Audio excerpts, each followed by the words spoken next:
Good afternoon বন্ধুরা, চলো চলে এলাম আজকে দুপুরবেলা লাঞ্চের থালা নিয়ে। অনেক দিন বাদে এলাম, কারণ কি খুব কাজের চাপ, এটা ওটা চলছে, ওই জন্য লাঞ্চের থালাটা একদম শেয়ার করা হচ্ছে না।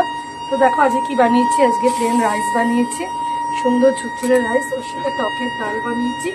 ওর সাথে এবেলার কিছু ভাজাভুজি বানাইনি, কারণ কি এবেলা কেউ ডাল খেতেই চাইছে না, তাই জন্য বানিয়ে রেখেছি একটু, ওবেলা এর সাথে পাঁপড় ভাজা করে দেবো।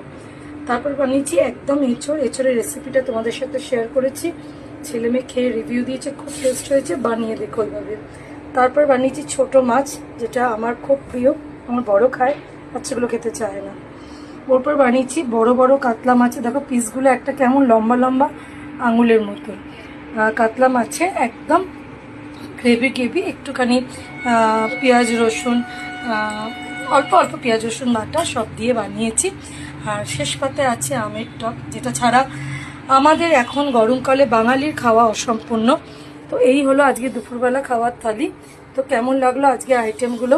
যদি ভালো লাগে একটা লাইক কমেন্ট শেয়ার করো, আর অবশ্যই বলো এর মধ্যে কোন রান্নাটা তোমার খুব প্রিয়।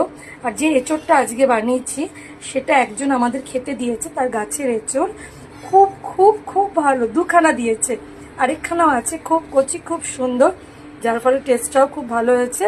তো বন্ধুরা কেমন লাগলো বলো ভিডিওটা? ভালো লাগলে অবশ্যই লাইক কমেন্ট শেয়ার করো, পাশে থেকো অবশ্যই। আর শুভ দুপুর বন্ধুরা, খুব গরম, সবাই যে যেখানে আছো একটু রোদ থেকে আড়ালে থাকার চেষ্টা করো, সাবধানে থেকো, একটু বেশি করে জল খেও। তো টাটা, পরে ভিডিওতে আবার দেখা হচ্ছে।